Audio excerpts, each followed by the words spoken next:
एक छोटे से गांव में रामू नाम का एक ईमानदार और परिश्रमी व्यक्ति अपनी पत्नी सीता के साथ रहता था। रामू अत्यंत गरीब था। वह दिन रात मेहनत करता, कभी खेतों में मजदूरी तो कभी इधर उधर छोटे मोटे काम। बावजूद इसके गरीबी उसकी जिंदगी से जाती नहीं थी। समय बीतता गया और हालात और भी मुश्किल होते गए। एक दिन रामू ने ठान लिया कि अब हालात को बदलने के लिए कुछ अलग करना होगा।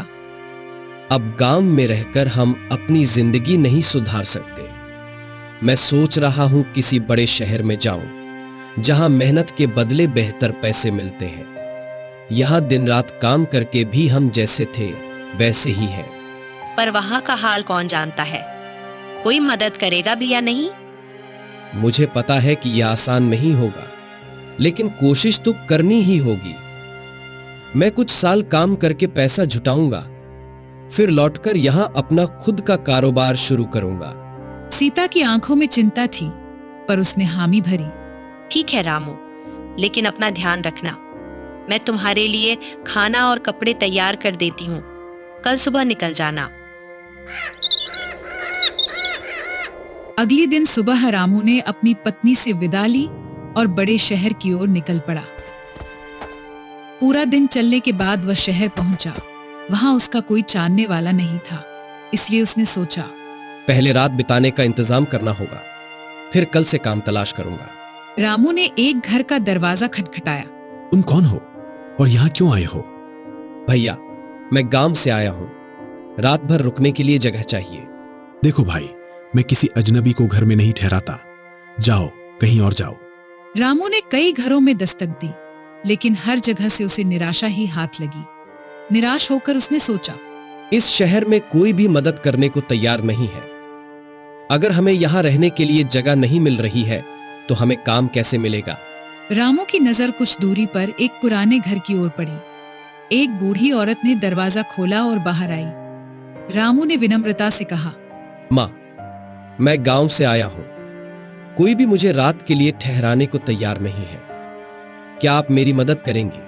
वृद्धा ने स्नेह से कहा, बेटा, तूने मुझे माँ कहा है, तो एक माँ अपने बेटे को बाहर कैसे छोड़ सकती है। आजा अंदर। रामू ने राहत की सांस ली और घर के अंदर चला गया। वृद्धा ने उसे भोजन कराया और कहा, बेटा, यह शहर चालाक लोगों से भरा है, सावधानी रखना। आप चिंता मत कीजिए, मैं ध्यान रखूंगा। अगले दिन रामू काम की तलाश में निकला और उसे एक सेठ मोहनलाल की राशन की दुकान पर काम मिल गया। रामू की मेहनत और ईमानदारी से सेठ बहुत खुश हुए और उसकी तनख्वाह भी बढ़ा दी। रामू अपनी जरूरत भर खर्च करता और बाकी पैसे एक छोटी थैली में जमा करता। एक दिन रामू सोचता है, जब मैं 1000 रुपए जोड़ूंगा, उसके बाद अपने बीवी बच्चों के पास लौट जाऊंगा और फिर गांव में कोई अच्छा सा कारोबार करूंगा।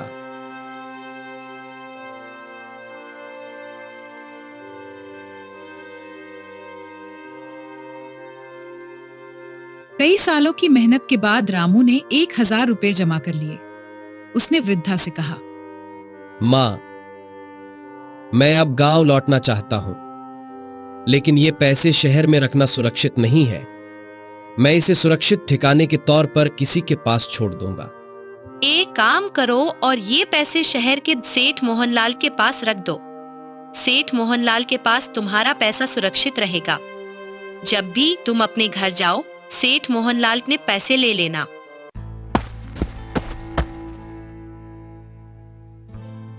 रामू ने सेठ मोहनलाल के पास जाकर कहा, सेठ जी, मैंने अपनी सारी जमा पूंजी आपके पास अमानत के रूप में रखनी है, कृपया इसे सुरक्षित रखें। सेठ ने हामी भर ली। तुम्हारी रकम सुरक्षित रहेगी। रामू ने निश्चिंत होकर काम जारी रखा, लेकिन कुछ दिनों बाद उसे अपनी पत्नी की याद सताने लगी और उसने गांव लौटने की तैयारी की। जब वह सेठ से अपनी रकम लेने गया तो सेठ ने साफ इनकार कर दिया। कौन से पैसे? मैंने तुमसे कोई रकम नहीं ली। सेठ जी, मैं खुद आपको पैसे देकर गया था। सेठ हंसते हुए बोला, तुम्हारे पास कोई सबूत है? रामू निराश होकर वापस लौटा और भूरी अम्मा से सब कुछ बताया।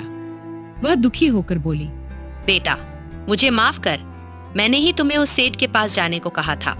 माँ, आपकी कोई गलती नहीं। अब ईश्वर की मर्जी मानकर लौट जाऊंगा। तभी सुमन नाम की एक महिला वहां आई।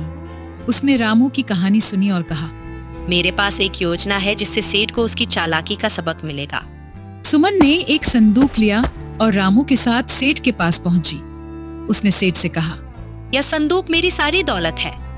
मेरे पति व्यापार से लौटेंगे तब मैं इसे ले जाऊंगी। कृपया इसे सुरक्षित रखें। सेठ ने संदूक देखकर सोचा, यह संदूक लाखों का है। अगर मैं रामू के पैसे लौटा दूं तो मुझे यह संदूक मिल जाएगा। सेठ ने तुरंत रामू को बुलाकर कहा, भाई, मुझसे गलती हो गई। ये लो अपने 1000 रुपये। रामू ने पैसे लिए और सुमन ने संदूक वापस उठा लिया। तभी भूरी अम्मा आकर बोली, सुमन जल्दी चलो, तुम्हारे पति लौट आए हैं। सेठ ठगा सा रह गया। सुमन ने मुस्कुराते हुए रामू से कहा, भाई, अब तुम गांव लौट जाओ। तुम्हारी मेहनत बेकार नहीं जाएगी। रामू ने भूरी अम्मा और सुमन का धन्यवाद किया और गांव लौट गया। वहां उसने अनाज की दुकान खोली और जल्द ही उसकी मेहनत रंग लाई। अब रामू मालदार हो गया और उसने कभी भी शहर लौटने का नाम नहीं लिया। रामू ने अपनी पत्नी से कहा, अब हमारी जिंदगी सुकून भरी है। यह सब आपकी और भूरी अम्मा के आशीर्वाद से संभव हुआ। अब हमारे जीवन में कभी गरीबी नहीं लौटेगी।